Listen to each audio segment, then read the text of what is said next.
नमस्कार मैत्रिणींनो, स्वागत आहे तुमचं सिलाई वर्ल्ड मराठी या यूट्यूब चॅनलवरती। आजच्या आपल्या व्हिडिओमध्ये आपण बघणार आहोत 10 ते 11 वर्षाच्या मुलीसाठी वेल्वेट लॉंग गाऊनची कटिंग आणि स्टिचिंग कशी करायची। तर याकरता इथे वेल्वेटचं फॅब्रिक घेतलेलं आहे मी, जे की 2.5 मीटर फॅब्रिक आहे। साधारण 2.5 ते 3 मीटर फॅब्रिक या ड्रेससाठी लागतं। 2.5 मीटर फॅब्रिकमध्ये मी हा ड्रेस बनवणार आहे। अस्तर इथे कॉटन अस्तर घेतलेलं आहे 3 मीटर। आता सर्वात प्रथम आपल्या टॉप पार्टची कटिंग करायची आहे। तर टॉप पार्टची कटिंग करण्यासाठी आपण इथे अस्तरचं फॅब्रिक घेतलेलं आहे। फॅब्रिक 4 गाड्यांमध्ये ठेवलेलं आहे 4 फोल्ड मध्ये। माझ्याकडची बाजू बंद, समोरची बाजू ओपन बाजू आहे। आता सर्वप्रथम आपल्या टॉप पार्टची उंची किती ठेवायची, तर साधारण आपल्याला इथे 12 इंच जी आहे तयार उंची ठेवायची आहे आणि 1 इंच एक्स्ट्रा आपण यामध्ये सीम अलाउन्ससाठी किंवा शिलाई मार्जिनसाठी घेत आहोत। तर 13 इंचावरती मार्किंग करून घेतलेलं आहे आणि एक रेष जी आहे आखून घेतलेली आहे। तर टॉप पार्टची आपली उंची आहे 13 इंच। आता वरच्या बाजूला घ्यायचं आहे शोल्डरचं मेजरमेंट। तर शोल्डर तुमच्या मुलीचे जे पण शोल्डर असेल त्याला भागिले 2 करून घ्या। तर हे पहा, इथे साधारण 6 इंच साठी मी शोल्डर मार्किंग करून घेत आहे। 12 इंच शोल्डर आहे, त्याचा अर्ध घेतलं तर 6 इंच। त्याचबरोबर आता आपण इथे आर्महोलसाठी मार्किंग केलेली आहे 6 इंचावरती। जिथे आर्महोलचं एंड झालेलं आहे त्याच रेषेवरती आपल्याला घ्यायचं आहे चेस्टचं मेजरमेंट। तुमच्या मुलीची जी पण चेस्ट आहे त्याला भागिले 4 करून घ्या। तर चेस्ट आहे इथे 33 इंच। तर 33 इंचाचा चौथा भाग जो आहे तो इथे घेतलेला आहे 8.25 इंच साधारणपणे आणि इथे मार्किंग करून घेतलेली आहे। त्याचबरोबर 2 इंच एक्स्ट्रा इथे मार्जिन घेतलेली आहे। आता इथे वेस्ट किती आहे, तर वेस्ट आहे साधारण इथे 31 इंच। तर 31 इंच हे पहा, अशा प्रकारे 31 इंचावरती टेप पकडून घेतला। टेप परत एकदा फोल्ड केलेला आहे। तर हे झालं आपलं डबल फोल्ड मध्ये। आता चौथा भाग काढण्यासाठी सगळ्यात सोपी आणि इझी ट्रिक, 4 वेळा टेप फोल्ड करायचा। हा झाला तुमचा चौथा भाग। ज्यांना गणित येत नाही त्यांच्यासाठी सुद्धा हे खूप साध्या आणि सोप्या पद्धतीने तुम्ही करू शकता। तर अशा प्रकारे मार्किंग झालेली आहे आपली चेस्टची आणि वेस्टची। आता आर्महोलसाठी मार्किंग करायची। फ्रंट आर्महोलसाठी 1 इंच आणि बॅक आर्महोलसाठी 1.5 इंचावरती मार्किंग करून घ्यायचंय दाखवल्याप्रमाणे। आर्महोल कर्व स्केलचा यूज करून आपण इथे आर्महोलचा जो कर्व आहे तो देऊन घेणार आहे। अशा प्रकारे तुम्ही इथे फ्री हँडही देऊ शकता, पण याने जो गोलाकार येतो तो खूपच छान येतो। तर अशा प्रकारे मार्किंग करून घेतलेली आहे दाखवल्याप्रमाणे।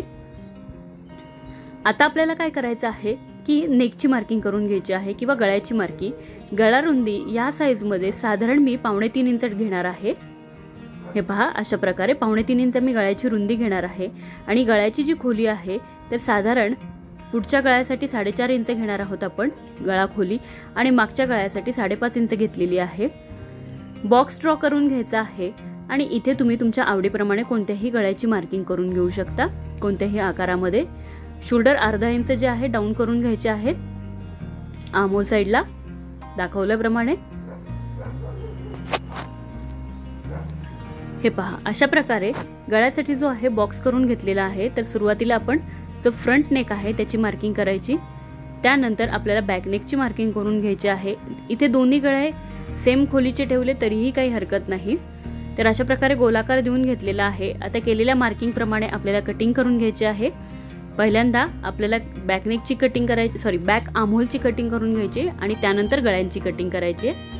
तर हे पहा, सुरुवात केली आहे कटिंगला। तर आपण पहिल्यांदा बॅक आर्महोलची कटिंग करून घ्यायची आहे आणि दोन्ही पार्ट सेपरेट करून दोन्ही गळ्यांची जी कटिंग आहे ते आपण सेपरेट करणार आहोत। कारण इथे गळे जे आहेत आपले, गळ्यांची खोली जी आहे दोघांची वेगळी आहे। गळ्यांची खोली जर एकच असती तर आपण ॲट ए टाइम दोन्ही पार्ट एका वेळी कट केले असते। कटिंग झालेली आहे फ्रंट आणि बॅक पार्टची। सेम अशाच पद्धतीने आपल्याला मेन फॅब्रिक वरती पण कटिंग करून घ्यायची। आता इथे मेन फॅब्रिक घेतलेला आहे। मेन फॅब्रिक उलट ठेवलेलं आहे आणि डबल फोल्ड मध्ये आहे। आता कापडाच्या 2 घड्या आहे आणि फॅब्रिक जे आहे इथं चौकोनी करून ठेवलेलं आहे मी, म्हणजे डबल फोल्ड मध्ये। आता आपल्याला हे जे फॅब्रिक आहे त्याचा एक कोपरा उचलून 4 घड्यांमध्ये म्हणजे 4 फोल्ड मध्ये करून घ्यायचा आहे त्रिकोणाकृती।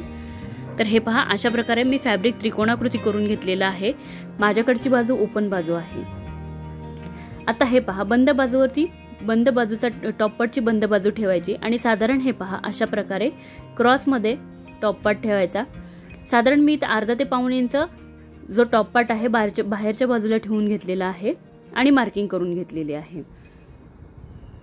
आता ही जी आहे मार्किंग आपल्याला मोजून घ्यायचं आहे की इथे साधारण किती येते। तर सगळीकडे इथे साधारण आपलं 12.5 इंच येत आहे। वरच्या साईडला टेप ठेवायचा आणि 12.5 इंचावरती मार्किंग करून घ्यायचं। तुमचं जे पण मेजरमेंट येईल तिथे त्या पद्धतीने तुम्हाला मार्किंग करून घ्यायचं आहे। आता हे जे पॉइंट्स आहेत ते कनेक्ट करून घ्यायचे व्यवस्थित। इथे परफेक्ट मेजरमेंट आलेलं आहे आपलं।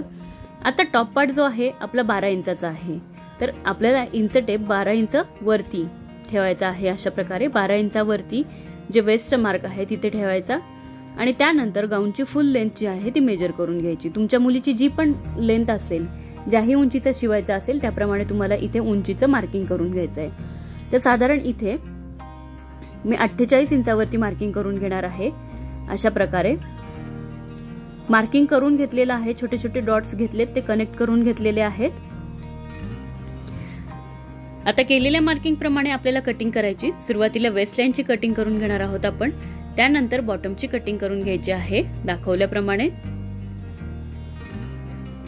सेम अशाच पद्धतीने आपण अस्तरची पण कटिंग करून घेणार आहोत। आता इथे जो एक पार्ट आहे त्यामध्ये आपला जॉईंट लागणार आहे, तर जे उरलेलं फॅब्रिक असेल त्यातून आपण ह्या पार्टला जॉईंट जो आहे तो करून घेणार आहोत किंवा त्या पद्धतीने तेवढ्याच मापाचा जॉईंट जो आहे तो कट करायचा आहे। हा जॉईंट कुठेही दिसणार नाहीये तुमचा। तर हे पहा, अस्तरची पण मी इथे कटिंग करून घेतलेली आहे। अस्तरची उंची मी 31 इंच ठेवलेली आहे। जो बॉटम आहे तिथे मी अस्तरची उंची जी आहे कमी ठेवलेली आहे 31 इंच। खालच्या बाजूला आपण नेटचं फॅब्रिक लावणार आहोत। तर अशा प्रकारे 2 मीटर नेट मी घेतलेला आहे आणि 2 मीटर नेट मधून मी अशा प्रकारच्या स्ट्रीप ज्या आहेत त्या कट करून घेतलेल्या आहेत। स्ट्रीपची जी उंची आहे ती 10 इंच आहे आणि रुंदीला पूर्ण 2 मीटर अशा टोटल मी 6 स्ट्रीप ज्या आहेत त्या कट करून जॉईंट करून घेतलेल्या होत्या अशा प्रकारे। आता साधारण वरच्या बाजूने आपल्याला 8 इंचावरती मार्किंग करून घ्यायचं आहे। हे मार्किंग या करता की वरच्या बाजूला 8 ते 9 इंचावरती आपण जे मार्किंग केलेलं आहे तिथे आपल्याला केनकेन जे आहे ते यूज करायचं आहे। या गाऊन मध्ये कंप्लीट मार्किंग करून घ्यायचं आहे। हे पहा, अस्तरच्या पार्ट वरती आपण हे मार्किंग करणार आहोत। आता ज्या स्ट्रीप घेतल्या होत्या आपण त्या स्ट्रीप घ्यायच्या आहेत। आता त्या स्ट्रीप कशा जॉईंट करायच्या, जो बॉटम आहे सुरुवातीला अस्तरचा बॉटम जो आहे तो डबल फोल्ड करून स्टिच करून घ्यायचा आहे। त्यानंतर जी वरची बाजू आहे स्ट्रीपची तिथे 6 नंबरची टीप घ्यायची आहे आणि छोट्या छोट्या चुन्या करून पूर्ण बॉटम साइड मध्ये ही आपल्याला अटॅच करायची आहे। टॉप पार्टचा मेन फॅब्रिक घेतला आहे, त्यावरती आपल्याला अस्तरचं फॅब्रिक जे आहे ते ठेवून घ्यायचं आहे।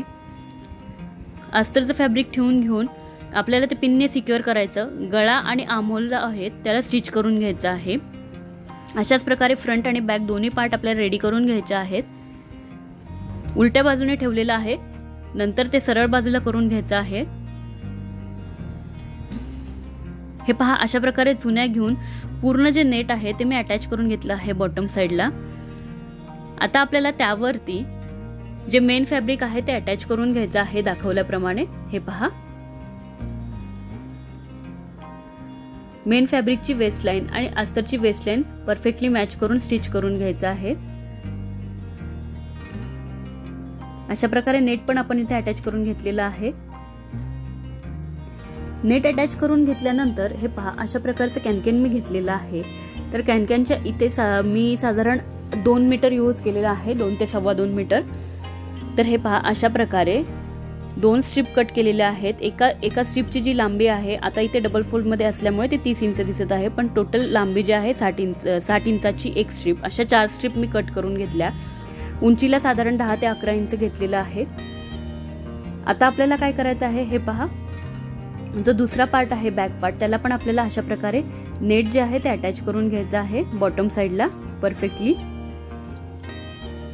पूर्ण पार्टला जे आहे नेट अटॅच करून घ्यायचं। त्यानंतर जी मार्किंग आपण केलेली होती वरच्या साइडला तिथे आपल्याला हे जे केनकेन आहे त्याच्या स्ट्रीप ज्या आहेत एकमेकांना जॉईंट करून घ्यायच्या। त्यानंतर हे केनकेन कसं लावायचं ते मी सांगते तुम्हाला। जी आपण मार्किंग केलेली होती तिथे आपल्याला हे केनकेन लावायला सुरुवात करायची। याने जो गाऊनचा लुक आहे तो बाउन्सी होतो आणि फुगतो, जो गाऊन जो आहे तो व्यवस्थित असा फुगतो। तर हे बघा, अशा प्रकारच्या साधारण 1.5 ते 2 इंचाच्या प्लेट्स घ्यायच्या। प्लेट्सचं डायरेक्शन एका साइडने राहील कोणत्याही। अशा प्रकारे इथे मार्किंग करून घेतलेलं आहे। प्लेट्सचं पूर्ण जे डायरेक्शन असेल कॅनकॅन लावताना एकाच साईडने असेल। हे पहा, अशा प्रकारे कॅनकॅन जे आहे आपण इथे व्यवस्थित स्टिच करून घेतलेला आहे। दुसऱ्या पार्टमध्ये देखील आपल्याला असंच पद्धतीने कॅनकॅन अटॅच करून घ्यायचं आहे व्यवस्थित। अशा प्रकारे मेन फॅब्रिक जे आहे आपण इथे अटॅच करून घेणार आहोत। दोन्ही पार्ट्स रेडी केलेले आहेत आपण, फ्रंट आणि बॅक पार्टचे दोन्ही पार्ट्स तयार झालेले आहेत। आता आपल्याला काय करायचं आहे, टॉप पार्ट मध्ये बॉटम पार्ट दोन्ही मेन फॅब्रिक समोरासमोर ठेवून आपल्याला टॉप आणि बॉटम पार्ट जे आहे ते अटॅच करून स्टिच करून घ्यायचे आहेत व्यवस्थित। दुसरा पार्ट पण असाच रेडी करायचा आहे, समोरासमोर ठेवून दोन्ही पार्ट्स आपण इथे स्टिच करून घेतलेले आहेत, जॉईंट केलेले आहेत। आता आपल्याला काय करायचं आहे, परत दोन्ही मेन फॅब्रिक समोरासमोर ठेवायचे एकमेकांवरती, शोल्डरची फिटिंग करून घ्यायची आहे। इथे फिटिंग करताना आपण एकाच शोल्डरची फिटिंग करणार आहोत आणि एक साइड जी आहे गाऊनची त्याला आपण इथे फिटिंग करून घेणार आहोत। केलेल्या मार्किंग प्रमाणे आपल्याला बॉटम पर्यंत पूर्ण फिटिंग करून घ्यायची आहे गाऊनला पूर्ण एका साइडने आपण फिटिंग करून घेतलेली आहे। आता आपल्याला काय करायचं आहे, जी ओपन साइड आहे त्या साइडने आपल्याला जो गाऊनचा मेन फॅब्रिक आहे तिथे आपल्याला बॉटम जो म्हणतो गाऊनचा जो मेन बॉटम आहे तिथे आपल्याला ही गाऊन पट्टी जी आहे ती अटॅच करायची आहे। याला हॉर्स हेअर स्ट्रीप असे देखील म्हणतात। तर हे बघा, ही स्ट्रीप जी आहे सरळ बाजूने लावायची आपल्याला। स्टिच करताना ही कुठेही ओढायची नाहीये, हलक्या हाताने लावायची आणि खालच्या बाजूने आपल्याला ही स्टिच करायची आहे। अशा प्रकारे मी स्टिच करून घेतलेली आहे। अगदी कडेवरती टिप न घेता मधल्या बाजूने टिप घ्यायची। त्यानंतर आता ही आतल्या बाजूला फोल्ड करून घ्यायची दाखवल्याप्रमाणे आणि वरच्या बाजूने आपल्याला हे व्यवस्थित फोल्ड करून स्टिच करून घ्यायचं आहे। पूर्ण जो बॉटम आहे तो अशाच प्रकारे आपल्याला स्टिच करून घ्यायचा आहे। गाऊन पट्टी जी आहे अटॅच करून घ्यायची आहे। पूर्ण बॉटम असाच रेडी करायचा आहे। पूर्ण बॉटम इथे तुम्ही बघू शकता आपण अटॅच करून घेतलेला आहे व्यवस्थित। इथे गाऊन पट्टी अटॅच केली, स्टिच करून घेतली। आता गाऊनला फक्त फिटिंग करून घ्यायची आहे दुसऱ्या साइडने। तर बघा मैत्रिणींनो, सुंदर असा पार्टीवेअर लॉंग गाऊन जो आहे इथे तयार झालेला आहे साधारण 11 वर्षाच्या मुलीसाठी। खालच्या बाजूने नेट जे आहे ते दिसत आहे। सुंदर अशी इथे फिनिशिंग जी आहे बॉटमला आलेली आहे।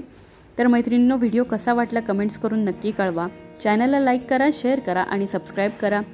खाली दिलेल्या बेल आयकॉनवरती क्लिक करा म्हणजे येणाऱ्या प्रत्येक व्हिडिओची नोटिफिकेशन तुम्हाला नक्कीच मिळेल।